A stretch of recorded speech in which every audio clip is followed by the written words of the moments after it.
Welcome into another edition of the Lions247 Podcast. I am Tyler Donahue. We've got a really action-packed episode ahead of you, laying out a lot ahead of a busy weekend in Happy Valley. There's a lot of recruiting action on campus again with a Penn State Junior Day, the first of a few here in January. Tyler Calvaruso will hop on the show, break down some of the visitors to know, and there are several of them, and also review some of what happened on Wednesday in the transfer portal. It has been a busy process for Penn State, trying to add some pieces, a lot of moving parts out there to monitor. He has the latest. And then Penn State basketball picked up a huge win on Wednesday night, 19-point victory over the Indiana Hoosiers as they get going with Big Ten play and the beast of Big Ten play that awaits.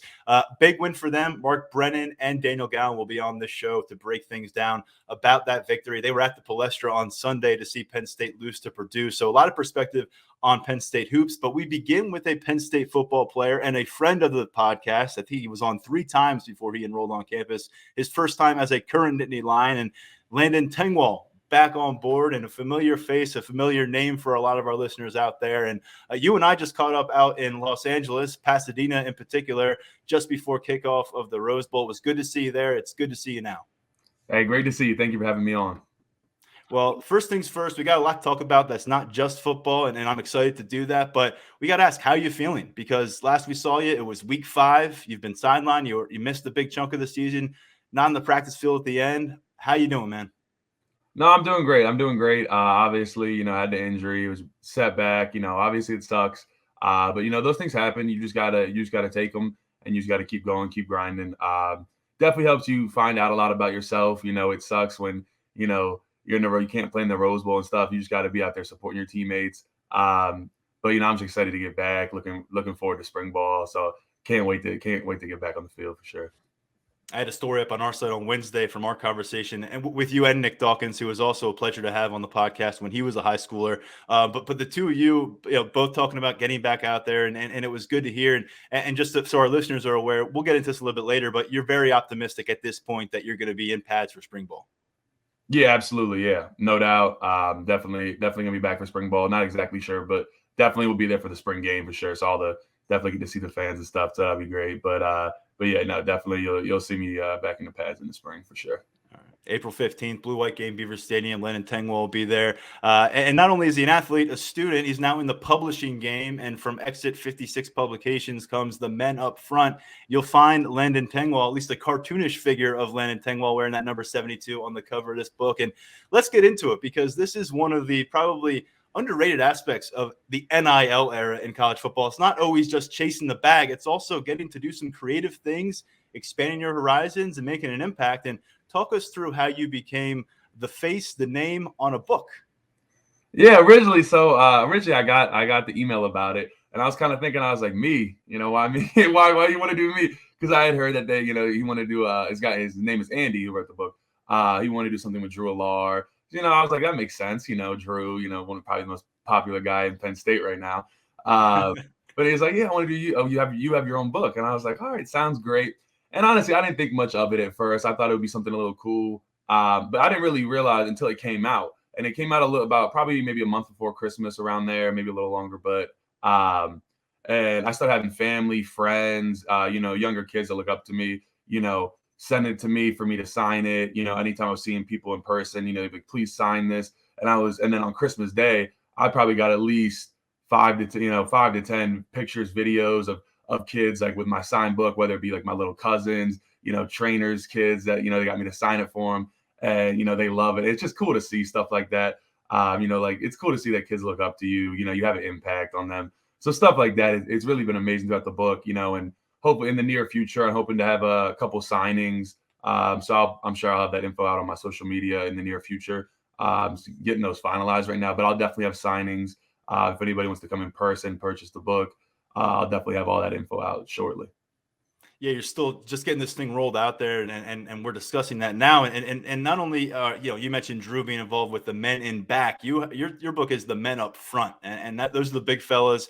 Let's talk about the message, I guess. There's football throughout this, but what's the message you want young readers, boys and girls, athletes or otherwise, to take away from their experience with this book in their hands?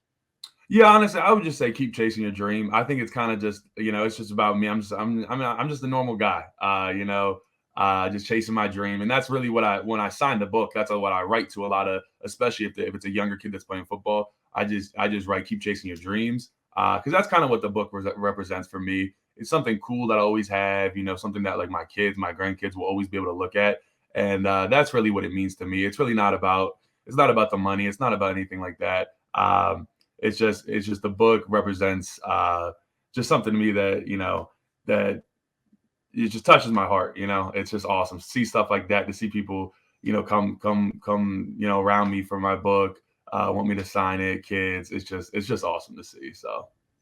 So when are you going to come over and read your book to my daughter Olive? Give me the night off. Hey, if she wants to sign, let me know. All right, we'll line that up off the air. But hey, when it comes to this process and getting to kind of collaborate, can you kind of open the window a little bit for us and what just the difference is right now in the NIL opportunities? I'm sure there are some pitfalls out there that athletes got to avoid. But how many like cool opportunities that otherwise just wouldn't have been in front of your face have been directed toward you in these 2 years on campus so far? Yeah, I think NIL actually really what it does, it gives you a chance to connect back with the community. Obviously, it gives a platform to make some money. But for the most part, especially offensive linemen, we're not making any life-changing money off NIL. A couple extra bucks, definitely nice. But it's really about, I think, getting engaged with the community. Especially in Penn State, I've definitely gotten a lot more engaged, camps, going to do signings, going to do, I recently had like an eating contest at Urban Flavor House against a couple other linemen, like stuff like that. It's amazing. Just meet people, shake hands. I'm actually starting to get back into my area of Annapolis, Maryland, where there's a ton, I'm sure many, in the Maryland area, I'm sure a bunch of people are watching this right now. There's so many Penn State alumni, Penn State fans. So I'm trying to get back in that community, meet people there. Which, I'll walk around with a Penn State football sweatshirt and I'll get stopped by 10 people and I'll get like 5 "we are's" at me. So, I just know how, that how many Penn State fans are in the area. So it's really about connecting with the community. That's been awesome. Just meeting new people and making new connections. I was going to say Nick Dawkins took that eating contest, correct? He did. Unfortunately, he did win. And it was actually by a staggering amount. I don't think the three of us, JJ and Bryce, and we weren't even on our. We had to make our own sandwich, and then we had to eat 2 of them. None of us were on our second when Nick Dawkins finished his second. We were still all on our first sandwich. So he mopped the floor with us on that one, unfortunately. Impressive. Speaking of the presence of Penn State fans, you mentioned it back down home in Maryland. How about out in the Rose Bowl? I mean, it was my first trip out covering this team in the Rose Bowl, and it was like no matter where you went in downtown Los Angeles or out in Pasadena, you were going to come across a bunch of Nittany Lions uniforms, the "We Are" chants. What was your impression of that experience? Because I know it was your second bowl trip, but the Rose Bowl is just a little bit different than what you experienced last winter. Yeah, no, it definitely was a little different. I will say, and I think you could sense that from the fans too. Their presence just in California, it was just different.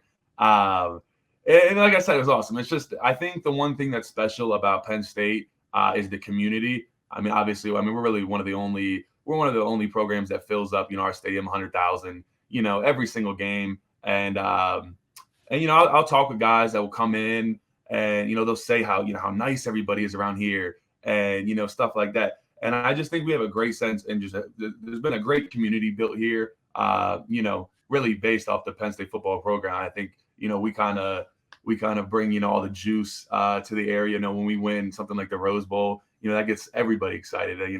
Everybody's happy. The morale is just higher. So, I love our fan base. It was awesome to see them come out full force and in California and celebrate with us afterwards too. I actually have a great story. We came into the hotel and we came in the back door and we came down these escalators and out in the main entrance. It was a pretty big hotel. And the main entrance in the hotel bar, I mean, we walked in and the fans went insane. And Coach Franklin had the trophy, came in. It was a great time. It was just great to embrace the fans. And I hope they know we really appreciate them. They mean everything to us.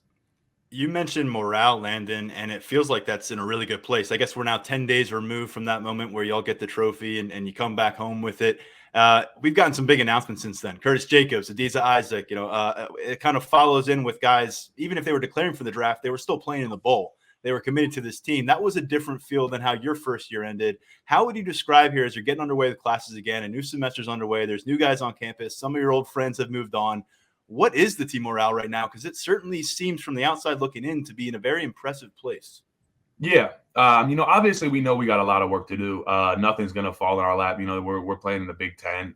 This is, we're going to play against some really good teams, but I think everybody's really excited. I think we saw a little bit of what we can do last year. I think we're returning, the majority of our team. We got some great leaders, good mix of old guys, got a lot of young guys. I think the morale's up. Everybody's definitely excited for this upcoming season, the spring ball to kind of grind. But we definitely got to keep our eyes on the prize. Championships are won. These are the months they're won. When we're grinding out those winter workouts, when we're grinding out those 15 practices in the spring ball. People think that, might happen down the road, but these months are really where, the Big Ten championships, the national championships are won. So, these important months start, it started as soon as we got back on campus. And I think a lot of the team realizes that. So and I think we sense that kind of bouncing off of each other. So it's got us real excited. Let's talk about the offensive line, because I know you're excited to do that. I mean, everybody wanted to talk about the offensive line going into the season, but it may have been for different reasons. And as I was talking with you out in Pasadena, there's not really a lot you can point to the offensive line and say they didn't get better in this area. And that's with you sideline, that's with Olu sideline, that's with Caden sideline, that's with a bunch of moving parts. Tell me how it happened in 2022, how this step was taken. Yeah, I think our room took a big step just from a leadership standpoint. We had great leaders. We got Juice. We got F. Hudson Oldhead coming back for his 6 years. I mean, that was big time to get Hunter back too. So we're real excited. But all credit in the world of Coach Trout. He's built a fantastic room. I think he basically he asked for a little. You need a little bit of time to kind of make a room what you want it to be. And I think the fans are finally starting to see. What his vision was.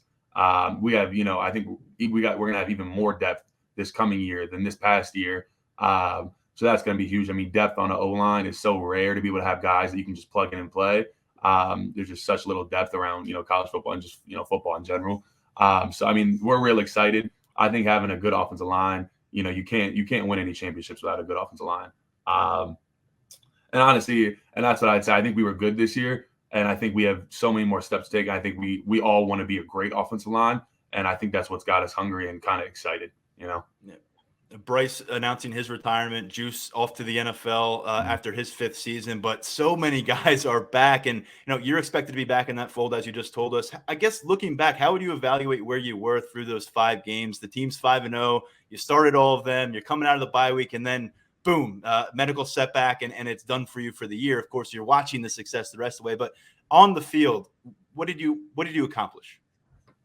Yeah, no, obviously I think I got some good experience. Obviously, starting 5 games was good. Like I said, obviously it sucks. I didn't get to play the rest of the year. Got sidelined, but it happens. But I think I really was starting to build that confidence. I was really feeling good going to the bye week. It was really starting to click. I'd say for me, I think the first couple of weeks. I was, those are the first, real games I've started. And, that's hard at first. You got to get adjusted to that. There's really nothing that can, prepare you for, playing, big time college football. So I think, definitely, going into this next year, definitely more comfortable, more relaxed, kind of know what's going on, know what they expect, things of that nature. So definitely will make it a lot easier for me going into this coming year. It's kind of crazy to look back at the last few years because I know how much you love football from our conversations. 2020, supposed to be your senior year, all-state kind of season, all-American kind of season. COVID crushes it. Your redshirt freshman year, I know it wasn't quite the involvement you might have been hoping for. You played late, and then you get 5 games in, and then it ends early. How much is that fire raging in your stomach right now to go hit some people and do it week after week after week? Oh, so much. I'm so excited to put the pads on for spring ball. That's all I can really think about. Obviously, we got work to do with these winter workouts before that. Because that's a big thing in the winter time. These winter workouts, that's really what gets you ready. But I can't stop thinking about spring ball. I can't wait to finally put the pads back on and get back out there with the guys, especially. It's just, if you've been on a football team, that camaraderie, just being in the locker room with the guys. There's nothing else like it. So I can't wait. I'm so excited. Speaking of that camaraderie, you're building some new camaraderie with a few additions. Javen Williams, Alex Birchmeyer, Anthony Donko, all joining you on campus this week. We talked a little bit about them out in Pasadena. What's your early impression of the newcomers? Because you're suddenly in year 3, Landon. You are definitely not a newcomer anymore. You're verging toward that veteran status. It's time to step up. But what do you think about the new youngins? Yeah, I know. It's crazy. I was talking about that the other day. I was like, man, I guess I'm an old head now. I don't know. This is crazy. You're close. You're close. Yeah. But I'm getting there. No, I mean, the young guys, I would just say all of them, all three of them, I would say impressive is the one word. I mean, first of all, you dap them up and you can just feel how strong they are. And they all move really well. And you can just sense they all have a want. They all, were texting us, when can we, get together with, some of the older guys, hop in the playbook, stuff like that. So you see the want from them early on, the want to get better, to learn. And that's really the number one thing coming in. So I think they're all going to be ballers just from, what I've seen so far. They get under the tutelage of Phil Trautwein. You've been there. Of course, you had an interesting path to Phil. You didn't commit to him. He was hired as you were kind of crossing that bridge and making your move to Penn State. What do you think maybe the fans out there who've been trying to figure out Phil Trautwein, and I'm assuming many of them's opinions have changed over the last 13 games on Phil. What do people maybe not understand about him and how he ticks and what happens in this room? Yeah, I would say Coach Trout's the same guy every day. He's always just coming in ready to work, just ready to push you. And he always brings the same energy every day. He's not a big yeller. He's not going to yell at you, but he's going to coach you up. And I think it just takes time to completely overhaul kind of a whole offensive line room and kind of change the culture in that room. It doesn't. You can't. I know. And obviously, we kind of we let it happen. Obviously, we got a lot of, words from the fans for the offensive line. We kind of let it happen. We knew it was going to be a process. And I think the fans are kind of starting to finally see, what Coach Trout's, like I said earlier, what his vision was for the O-line. And like I said, I don't think, I think we were good this year. But like I said, I think we have a lot higher expectations for ourselves in this coming year and so on. And we know just, being led by Coach Trout that we can, achieve our goals. So, like I said, we're just, as an offensive line, we're so excited to get going again. And those two freshman running backs do their part to help make the offensive line look pretty good at that as well. Can you tell me what it's been like to see them grow, block for them, and unfortunately for you from the sideline, seeing them, the final stretch of the season into the Rose Bowl? Yeah, no, they're unbelievable, man. Those two, they're so different too. That's the best part about them. They're so different. And I always see them together. They're always together, and I love them. But I mean, just to be able to have those guys with that ability. I mean, I see K-Tron truck someone 2 feet into the sky, and then Nick take off for 80 yards down the field. It's for an offensive line, it's just exciting to know that you have that back there. You have that ability to just break on at any time and just start hitting these big runs. As an offensive line, it's not even really about those big runs because they don't happen that often. It's about you start getting 8, 9, 12, yards a carry, you start breaking off these big runs, and that starts to build confidence in the offensive line and the whole team. And then you really start rolling. So they definitely help us a lot. We got great skill players around this team. So, we're real excited. I got one more name to pick your brain on. You probably know where I'm going here. You called him the most popular guy on campus, perhaps. It's Drew Aller, and you've gotten to know him over the last year, I'd imagine, pretty well. QB2 last season behind Sean Clifford. Sean's moved on after a phenomenal performance in the Rose Bowl. And now you've got this new arm, but a new voice in the offense. And what I've been curious about with Drew, a guy that we've heard his voice a few times on this podcast, how is that aspect of him developing? I guess starting with this new semester, because all of a sudden the 4-time team captain's moving on. Yeah, no doubt. I think, at being a quarterback, it's kind of instantly looked to you for leadership. So I definitely think that's a role he's going to come into. I think he's going to do it well. I think he has everybody's respect in this program. That's one thing I can tell you, no doubt. We all respect him. He's a great guy. I actually got a lot closer with him over the Rose Bowl. We have a little group. The offensive line is a little group that we kind of started last year, and we go out and we'd always eat because you're always in state college. I'm shocked. I cannot. Yeah, right. It's state college. It's always kind of the same food and stuff. So we make it like expedition. Like we pick certain days. We're going here, here, and here. So Drew decided to come along with us, and he was actually hanging. He was eating. We got right after the game. We went out to Fleming's, and we got these big tomahawk steaks. and he actually finished his before me. So he can hang with the O-line. But Drew's a great guy, and I know he's going to step into that role, especially that leadership role too. And we're all excited for him. I think everybody within this program and beyond knows what he can do. So, I mean, the sky's the limit for him, as you know. And he's a smart quarterback if he's making buddies with his offensive lineman like that. Wise move, Drew. Landon, one more time, give us the lowdown on this book, where people can find it right now, where they might be able to find it moving forward. And I just want to let you know, we'll put the links to your book, both the regular copy and the autographed copy, up on our podcast report for this on the site and up on social media. Yeah, great. Yeah, those links will be perfect. And then, like I said, shortly I'll be posted on social media, but I'll be having some signings. There'll be places right around the Penn State campus that are gonna start carrying my book. Unfortunately, I'll have that info very shortly, like I said. But it'll definitely be much more widely available than just online very shortly. All right, the book is The Men Up Front from Exit 56 Publications. The guest is Landon Tengwall. We appreciate you, as always, for joining us on the podcast. Really looking forward to seeing you get back out in the field this spring. We'll talk to you real soon. Thank you so much for having me. Big thanks again to Landon Tengwall. We look forward to seeing him back on the field, fully healthy and ready to compete this spring, hopefully. Let's turn attention now to the recruiting trail, the transfer portal. These things are busy day by day, as you know, on Lions247.com. And the man bringing you a lot of those items and news bits is Tyler Calvaruso, who joins us right now in the Lions247 podcast. We won't keep you as long as we did on Tuesday when we sat down for about 45 minutes and broke down the latest. But we got to get right back to the receiving conversation in the transfer portal, because Wednesday was certainly a whirlwind day when it comes to Penn State's transfer portal adventures at that position. Tyler, talk us through what went down. So Devin Carter's commitment to the Nittany Lions wound up lasting a grand total of 9 days. He decided yesterday to announce his flip, if you want to call it that, to West Virginia. And there were a lot of moving parts here behind the scenes. We've pretty much documented everything that's been going on there. He was on campus for his official visit at Penn State last weekend. Seemed like everything was going well. He was in the student directory, but he never officially enrolled in classes, never attended any classes, because there was still some work to do on the NIL front. And it seemed like there was a discrepancy between player value versus where the program valued that player. And at the end of the day, Carter deemed West Virginia the best fit for him. And really now it's back to the drawing board for Penn State at the position. Carter was a player they definitely wanted. They would have loved to have him in the fold. But at the end of the day, if you can't come to terms, probably in the best interest of both parties to move on to the bigger and better things. You're only discussing half the story of what took part on Wednesday, though, because there was a couple wide receivers in the spotlight. The folks who spend time on our message board, some of them all the time, some of them some of the time, they know that Wednesday was an interesting one when we were tracking this.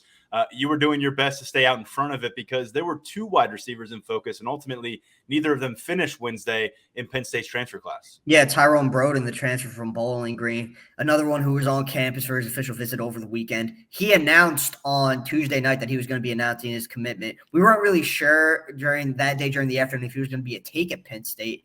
At night, it surfaced that he was going to be a take for the Nittany Lions. It looked like that was going to be his eventual destination, but Wednesday rolls around and Penn State decides, let's pull back a little bit here. Let's reassess where we're at with our options, where we're at on the board in terms of priorities. And Broden wound up not announcing for Penn State, and he's not going to announce for Penn State. He's back wide open in his recruitment, and Penn State is back to re-examining all of its available options at receiver in the portal. So, yeah, it's been a whirlwind of 24 hours at the position for sure. It's been a whirlwind of an offseason at the position when it comes to transfer portal recruiting. But Wednesday was in a league of its own, man. There was a lot going down. Two big-bodied receivers who look like might wind up at Penn State next season, as weapons for Drew Aller, not coming to Happy Valley. A couple things there. I mean, I guess if you had your bingo card ready for the transfer portal receiver sweepstakes, you've got academic issues raising in one. You got the NIL stuff popping up in one. And then I think there's this other conversation is what is a wide receiver anticipating when he makes the move to State College versus what is Penn State realistically promising? And they're not going to promise much, but what are they offering? They're offering a chance to compete. I can't imagine they're telling a guy he's going to come in, step in, and start, at least some of the players we've been talking about recently. And I have to wonder what's being promised by other programs, not just the NIL conversation, but playing time. I think you can review this Penn State roster if you're an incoming receiver who has some experience, maybe not at the Power 5 level. And like a lot of us, you can see several of these players do not have the production at the Power 5 level to this point. There's a lot of promise there. But I also get it. If you go back, you do your homework, you look at who's coming back to this receiver room, you see a lot of former 4-star guys. You see a lot of guys who are probably more highly rated than you coming out of high school. You think, well, this receiver coach recruited them out of high school. They've been in the program. They've been there longer than me. And I think you may want some clarity from a coaching staff. And my understanding in the conversations I've had with some Penn State staff members is they are very wary, especially in this day and age of where college football is heading, to going too far down the road of making promises of any kind, aside from the fact that if you show up here, follow the plan that we lay out for you, you're going to have realistic opportunities for on-field and financial success.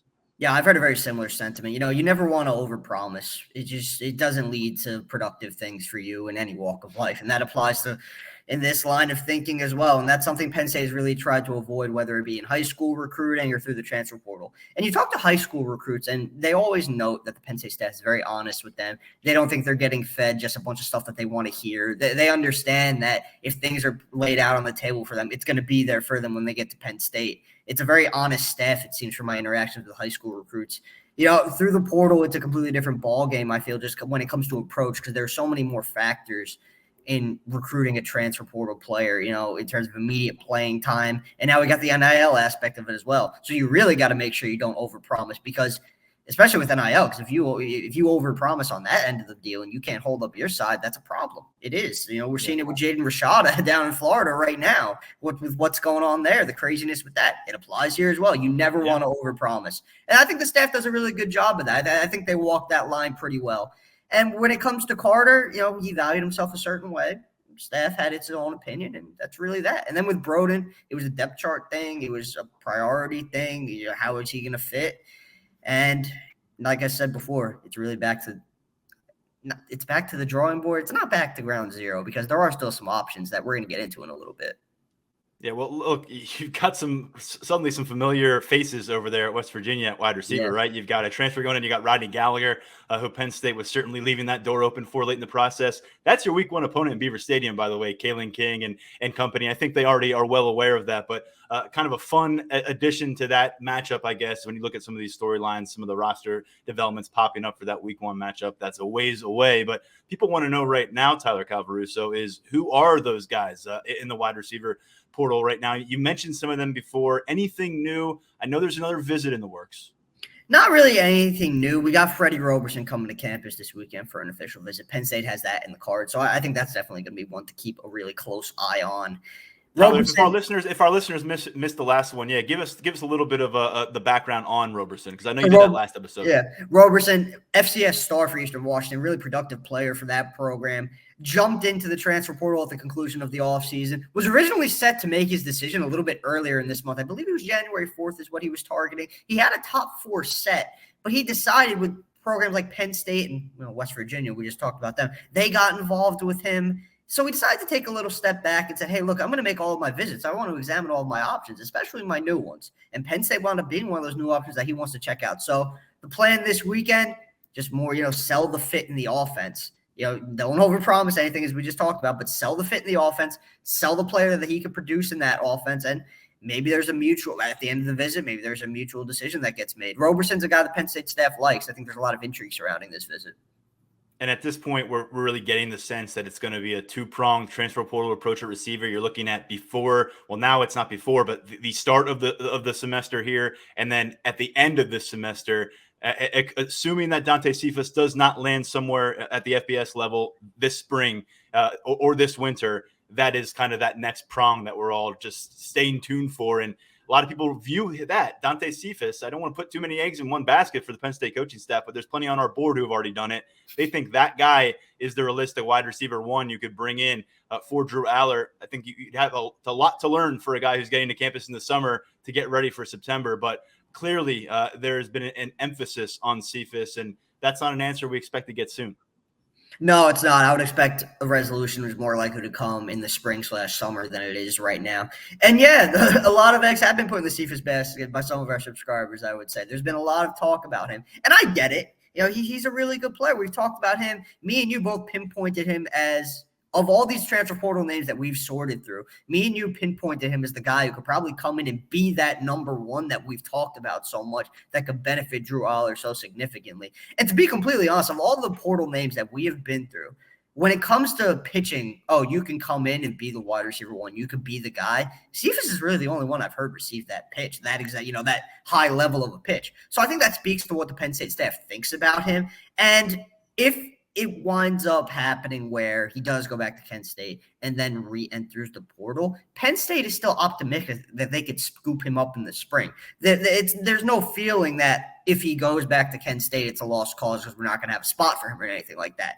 That line of thinking doesn't exist in Happy Valley right now. That's just not how it is. They feel that if this does drag into the spring, he can be added late. It's not the end of the world if he doesn't show up for fall camp, or not fall camp, spring ball. It is what it is. We talk about Chopper Robinson all the time, him showing up late. That could be Cephas's future. They want him. That's for sure. There's no doubt about that. By my count, Penn State's going to have 9 receivers carrying either freshman or sophomore eligibility in 2023. So I know people are looking for the proven commodities right now, and Keandre Lambert-Smith's really the only guy who's done it multiple years at the Power 5 level, and he's still looking for that consistency. You see something out of Harrison Wallace, but really, let's give this group some time to grow. I mean, if you were high on these guys as prospects, right now their shelf life is about a year on campus or less than that. So I think Taylor Stubblefield, this coaching staff, they're going to sink their teeth in this spring because they have no other option right now. They got to get to work on this group, cultivating their own talent that they brought into campus. Big weekend here. You mentioned the transfer visit, but this is headlined by the junior day. And we always look forward to these come wintertime. It gives us a good scope of what's next in the classes ahead.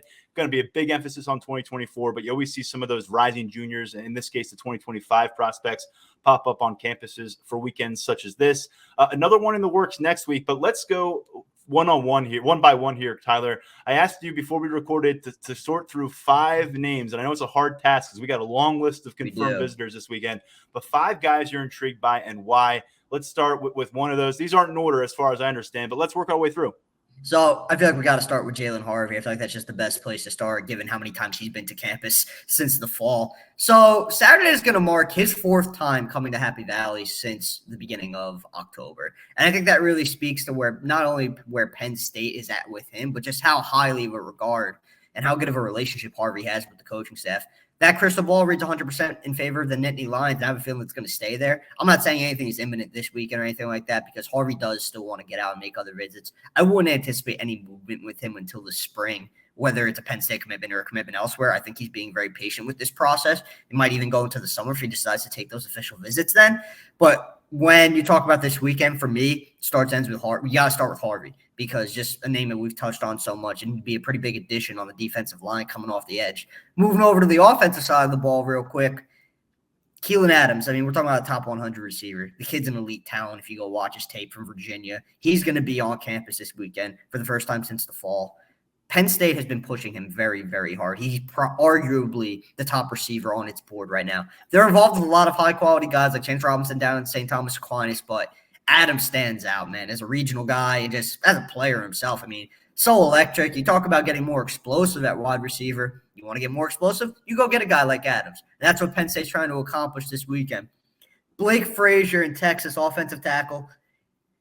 Phil Trotwine, man, he's put in so much work with this guy in Texas just to get him to campus. And I know there's a lot of excitement that he's coming for this junior day. They're really hyped about him because Trout's been going after him hard. He's well respected in Texas, but it's always, it's tough to get kids up here sometimes. Their interests lie elsewhere. A lot of those guys take more regional approaches to their recruitment. But Frazier's interested in Penn State, and he's going to be making his way to campus. So he's excited about the visit. Penn State's excited to get him up here. They're looking to make a pretty big impact on him while he is in town. And defensively, moving back to defense to close things out, Anthony Speck of the Pittsburgh linebacker, he's anticipated that he will be making it to this junior day. And I would say that's a pretty big deal for Penn State. And here's why. This is a recruitment that Penn State has essentially been running kind of 1A, 1B with Michigan for a while now. Notre Dame has been involved. Ohio State has been involved. Other really high-level programs have been involved. But through my conversations, he keeps coming back to it being kind of a Michigan and Penn State battle. And obviously now there's a new layer of intrigue there in that whole situation with Jim Harbaugh, potentially jumping to the NFL. We have to see what happens there and how that'll impact Michigan's 2024 recruiting efforts. But Speck has been high on Penn State's board for a really long time now.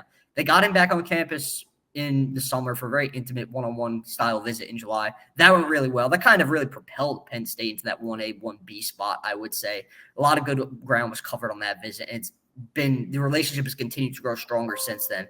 So Specca making his way to campus is a pretty big deal. And then I want to close it out with the 2025 guy. I feel like we got to touch on at least one of those. It's Mantrez Walker from the Georgia powerhouse Buford. I mean, that program churns out high-level Power 5 players year after year after year. And Walker's going to be next. And I spotlight Walker specifically as a 2025 because Penn State's off to a really good spot with him. He really likes Manny Diaz. He likes his support staff. He loves Kenny Sanders, man. He has raved about him. He's got a lot of good things to say about Kenny. So Walker really a lot of people have a lot of good things to say about it's Kenny. Hard not to. I mean, it's really understandable why recruits like him so much. But, look, Walker is still a very long way to go in his recruitment. It goes without saying. We're talking about a 2025 kid. He just wrapped up his sophomore season. But Penn State has gotten off to a strong start. And whenever you get off to a strong start like that, you want to get a guy on campus as quickly as you can, and you want to keep building. And that's what Penn State is going to be able to accomplish with Walker this weekend. So this is a really good junior day. You're going to have 2 more good junior days coming up this month on the 21st and the 28th. But this weekend, pretty good starting point for Penn State on the junior day front. Fantastic job laying that out, Mr. Calvaruso. And 5 names. I think you reflected kind of the regional and non-regional presence that they're going to be experiencing on campus. 2 quick notes. Chop Robinson from the same high school that Jalen Harvey is now flourishing at in Maryland. And then Blake Frazier. Really impressive prospect, but what stands out to me, he's an eye black wearer. He wears the eye black. And when an offensive lineman does that down in Texas, you have my attention. So really curious to see how that works out. What do we have shaping up on the website this weekend? I know just in the matter of moments, probably you, Brian Doan, Alan Shrew, Steve Wolfon are going to pop up with new articles and updates like you've been all week getting ready for this weekend. But what are you anticipating for our Lions247 subscribers? And maybe those out there, I'm looking at you, who haven't jumped on board yet, because you can right now, 30% off for a full annual subscription or $1 for 1 month. It's really just going to be wall-to-wall with this junior day, man. I mean, it's such a good time of the year. You wrap up the early signing period, you get a little bit of a break, and then you jump right into the junior day stuff, and that's really exciting because it's always about the future and building the foundation of what is a new class. Cooper Cousins has been lonely in that 2024 class for a while, so Penn State would like to give him some friends sooner rather than later, and this is where it starts. It starts in January before the spring rolls around, and then the summer comes, and you're hosting these official visits. So we're going to be rolling wall-to-wall with this junior day coverage. I'm sure we're going to, just continuing to build the 2024 board, who Penn State's really looking at the hardest at each position. So a lot of good stuff to come. I would stay tuned in if I was you. All right, Cooper Cousins, offensive lineman out of Erie, Pennsylvania, remains the only commitment in Penn State's 2024 class. We'll see if that changes over the weekend. Certainly some inroads will be made towards the next future pickups. Tyler Calvaruso, we appreciate it. You'll be on 247 Sports National Recruiting Show later here on Thursday. Hopefully people have a chance to check that out. We'll make sure the link gets up on our board and out online as well. Talk to you real soon, man. Soon. Later, man. All right, let's shift focus now because Penn State basketball had a key moment on Wednesday night in the Bryce Jordan Center, looking at a potential 3-game losing streak, facing a team that carries a lot of respect in the Big Ten in the Indiana Hoosiers, and Daniel Gallen and Mark Brennan were both on hand to watch the action. It proved to be a 19-point victory for Penn State. And Mark, as I thought you laid out very well in your top takeaways last night, it wasn't so much about this game. Of course, that mattered, but it was about what lied beyond Wednesday night and what may have been the outlook for Penn State if they dropped the 3rd straight game. Yeah, first of all, we need to get Tyler Calvaruso to show a little more energy. That guy, boy, do I love that dude, man. He brings the energy, and it's just so much fun, and you can hear the enthusiasm in his voice. But, yeah, the more I think about it, I said that was the biggest win for Penn State this season. I think it's the biggest win so far in Micah Shrewsbury's career. And here's why. And it's a short career. I mean, it's his 2nd season at Penn State. But here's why. Now you're sitting there at 3-3 in the Big Ten. And what do we know about the Big Ten? They're probably going to get 8 or 9 teams in the NCAA tournament. And if you're right around that 500 level or maybe a game or 2 over, there's a very good chance that you're going to get to the NCAA tournament. If you lose that game, you're 2-4. Now you're 2 games below 500. And guess what? Your next game is at Wisconsin, Kohl Center, where Penn State has never won. So I just think being able to win that game, just winning it anyway, was a good sign. And you're also playing against a team that was 1-3 in a similar kind of precarious situation that is playing with some urgency. But then to win it in such convincing fashion. Now, people should know Indiana two of its key players are out. Williams probably for the season, and the big forward, for we don't know how long. But now this is a team that, as of a week ago, was ranked number 15 in the nation, but it's playing 3 games in 6 days. We all know what the Big Ten grind could be like. And what I loved is that Penn State went after that team from the get-go, and just pressured. Shrewsbury was rolling different lineups out there. It was really fun to watch, and you watch a team win a key game like that in convincing fashion. I think it was really a statement game for Penn State. And as I look at it, I think to this point, it's the biggest win of Micah Shrewsbury's career so far. 85-66 was the final score on Wednesday night. As you said, Penn State improves to 12-5 on the season. Individually, though, here, Daniel, who were the players who you felt like lived up to the moment on what felt like an adverse week for the Nittany Lions based off that post-game presser? I mean, Seth Lundy and Andrew Funk really came to play.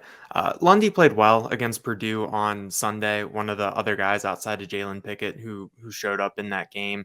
He had 25 points, 7 of 12 from 3.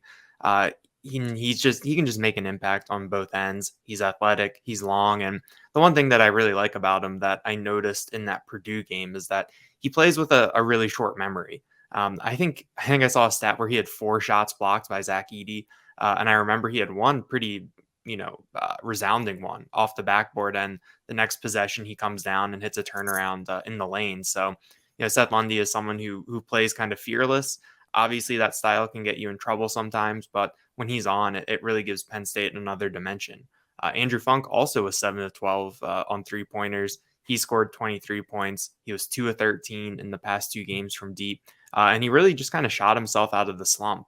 I think that he's one of those players where he's a little bit streakier than I thought he would be coming over from Bucknell, but when he's on, it just gives you another dimension. And even if he's missing those shots, you need him to keep taking them, because when they start going in, they come in bunches and it can really, really break a game wide open. So I think that's kind of the headliners. And then going down a little bit, Evan Mahaffey continued to come on strong. He had a career high 12 points in 13 minutes, also had 4 fouls in there, but I think that's kind of, indicative of the energy that he plays with and what he can bring to a team off of the bench. He's really long, 6'6", can handle the ball. Indiana left him wide open for a 3-pointer, and he, had plenty of time to get into a shot, and he drilled it. So seeing him come along as a freshman, I think that is really big, and it gives Penn State another viable option off the bench. And he gives them something a little bit different with his length, with his energy, and with his skill set. This is an evolving team. They're now 17 games into the process. Mark, we heard a lot from you early on some of your concerns, some of what you thought might be the strengths.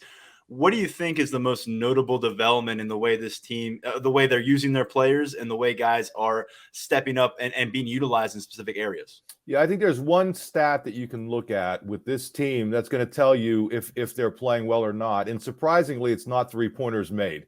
But I think it's a function of how the 3-pointers get made. So if you look going into this game, Jalen Pickett in Big Ten play actually had more assists than the entire rest of the team.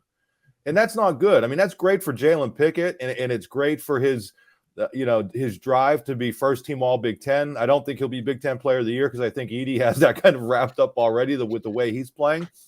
But you can't have a team where only one guy is doing, number one, the bulk of the scoring and then setting people up. If you saw what happened in the second half of the Purdue game, and Matt Painter said this after the game, he said, Pickett is going to do what he does, but we really had to limit the way that he was able to distribute the ball. And when they did that, Penn State's offense went straight down. So what did we see against Indiana that was different?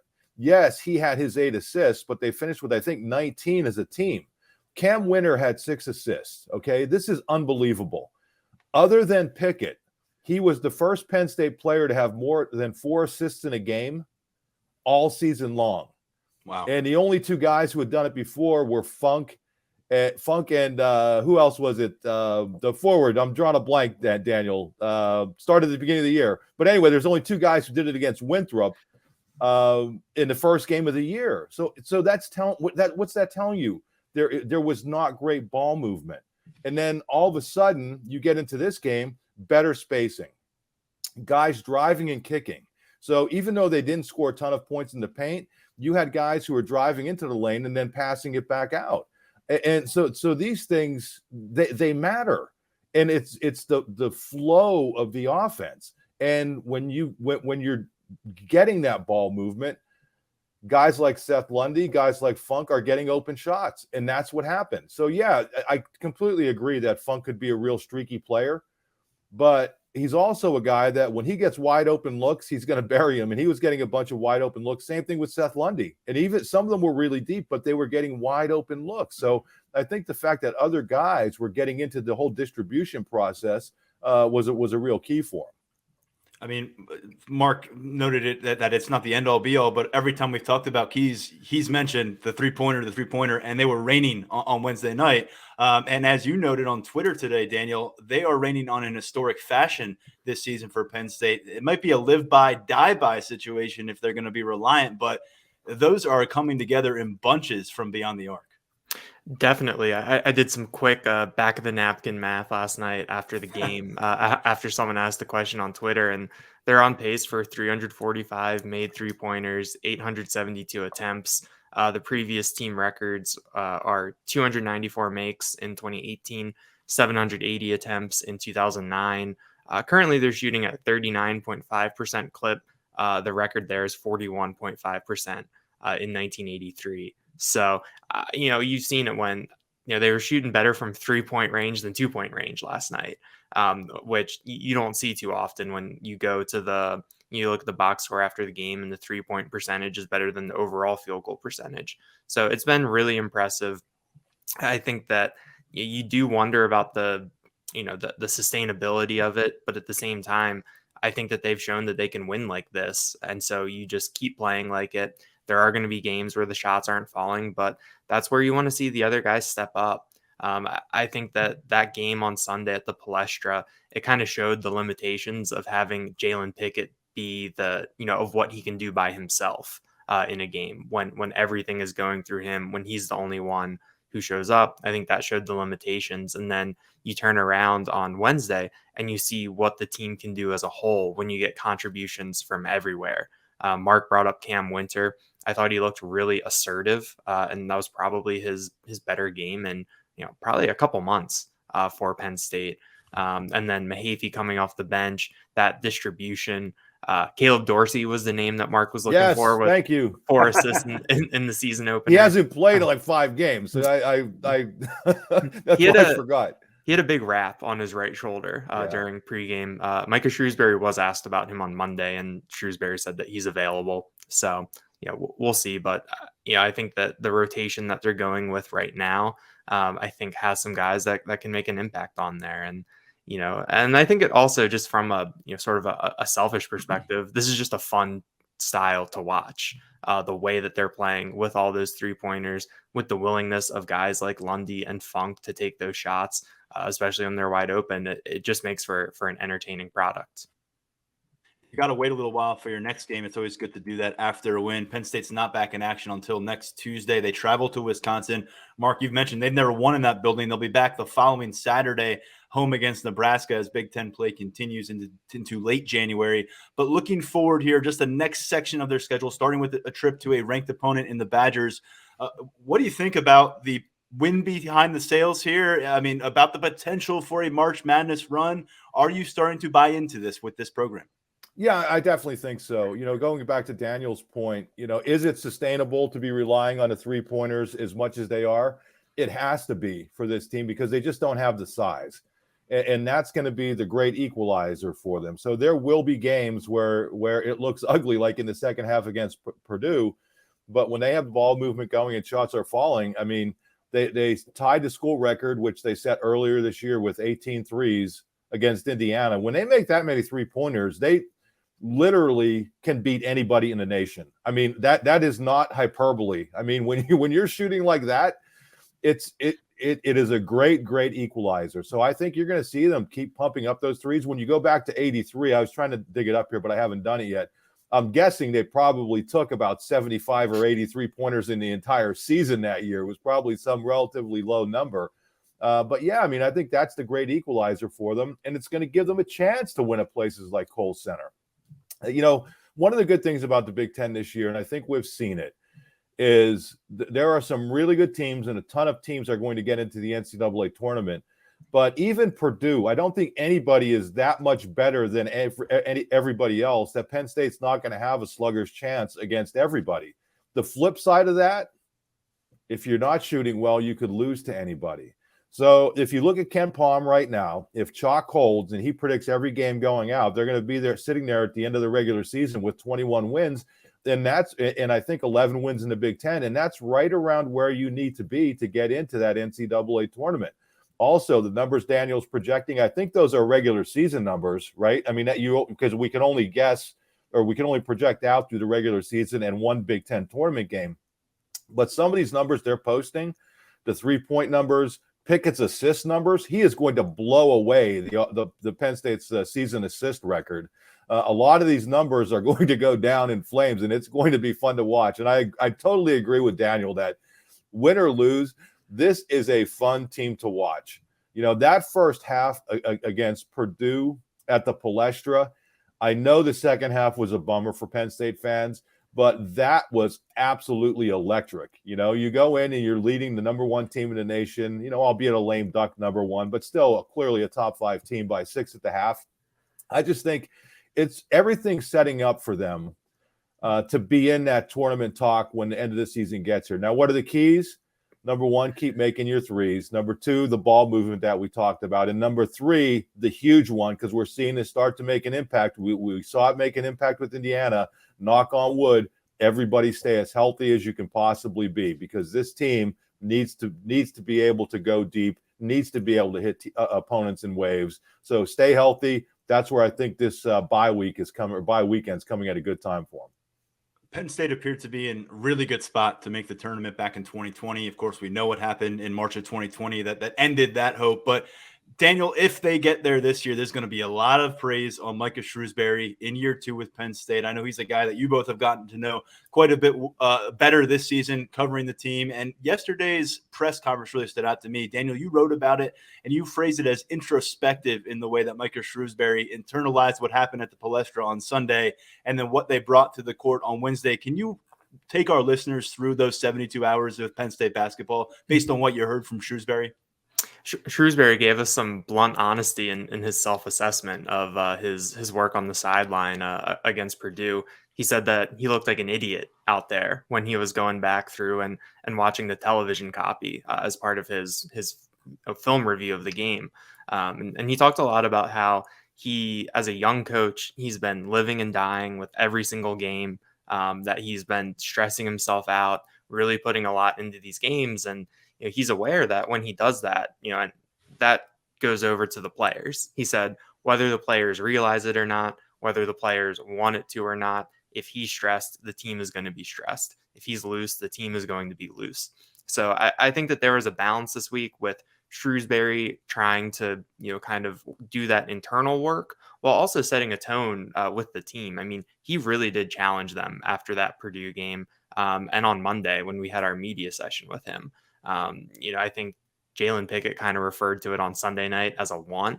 And Shrewsbury said that, they're going to just go with the guys that want to be there, that want to play, that they think can help them win. He told a story about how on Monday when they went out for their walkthrough, Mike Farrelly, the assistant, set up the scout team. And then Shrewsbury turned to the rest of the players and said, I don't know who's going to start. I don't know who's going to play. It's on you guys to sort that out. And it seems like that it got through to them. Seth Lundy said that he felt like he was doing summer workouts again. Micah Shrewsbury said it wasn't that bad, but it seems like that he got through to the players in a way that drew a really good response from them. I think that you look at the adversity and resolve, that the adversity that they faced and the resolve that they had, that's a really positive thing.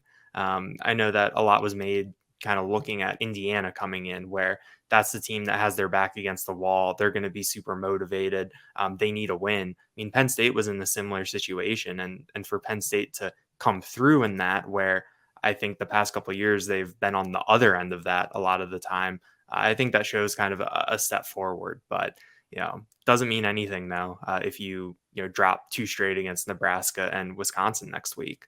It was funny. Shrewsbury was asked on Monday, kind of like what Mark alluded to with the Big Ten being so relentless. Shrewsbury was asked about this, or maybe it was last week. He was asked about the brutal stretch of the Big Ten and kind of looking ahead to that Nebraska game. and he said, well, remember what happened the last time Nebraska came to the BJC. That was that season finale where Nebraska just absolutely beat the brakes off of them. So there's a lot that Shrewsbury's trying to balance right now. And I think that you really can't, the one game at a time thing is so cliche, but in this Big Ten conference, the way that things are set up, it's really, really hard to look ahead. But, I think Shrewsbury pushed all the right buttons, and that really did show last night. Tyler, one quick thing, if I could, on that. I'm starting to wonder if Shrewsbury's too self-aware to be a college coach for a long time. He is like so genuine about this stuff, and I'm joking. He's more than qualified to be a college coach for a long time. But as I was sitting here putting the gallery together and some stuff last night, and I have a TV over here, and I kind of had it on in the background and watched the replay, and then the Journey comes on. The Big Ten, where they do really nice features, and they had a feature on Pickett, but they also kind of highlighted that the Penn State Purdue game, and I'm sure that's what he saw. I'm sure that's what was getting him, because he was getting after his players. You watch the Journey, and they have unique access. They don't have the regular TV access. They were right there in the huddle and stuff, and I think that was probably what he was getting at. But listen, I have no problem, and I think I know what he was getting at, but I have no problem with the way he carries himself. I mean, he got that technical against Purdue. I think that was a great time to get it. I mean, you knew you weren't going to win the game. He tells us, which I still find this is mind blowing to me, that an official in the Michigan game didn't know his name. I mean, that's bad. I mean, that is really, really bad. So we've seen it, that Penn State coaches at this program, it's just the way it is. They're always fighting for respect, and I respect him for fighting for respect. The fact that he said that, I don't think he's going to tone it down a whole lot more, because I think that's who he is. And I think if you listen to the players, they love this guy and they respect the way he goes about things. So I think he was being introspective, but I don't know how long that's going to last, because I think he's still going to be the same kind of fiery guy who has to get his message across. Well, Daniel and Mark were both at the Palestra. They were both at the BJC. They saw the swing of the pendulum. They'll be with you the rest of the way with this Penn State basketball season and popping up with these conversations on the podcast. Fellas, is good. I feel like we've only talked football for the last month, so good to get some basketball conversation back here. And the Nittany Lions earned it, right, with that performance on Wednesday night. So we'll talk to you real soon. Appreciate the time as always. Yep. Thanks, Tyler. All right. Big thanks to my colleagues here at Lions247 and Daniel, Mark, and Tyler for hopping on this edition of the Lions247 podcast. And, of course, leading things off this time with Landon Tengwall, who's in year 3 as a Penn State offensive lineman. Pretty jam-packed show, pretty jam-packed week here on the Lions247 podcast. If you missed it earlier in the week, we had Lamont Payne, freshman defensive back who just arrived on campus to start his classes this week. Caught up with him about his path to Happy Valley, what he's looking forward to about his freshman year in a very impressive defensive backfield with the Nittany Lions, where the competition is very steep. That was on a Tuesday edition, and we got a lot more to get to next week, I'm sure. Junior Day on Saturday. Tyler Calvaruso and company are going to be all over it. Guest list and all the details coming your way at lions247.com for our VIP subscribers. Stepping aside for now, we'll talk to you real soon on the next episode. I am Tyler Down.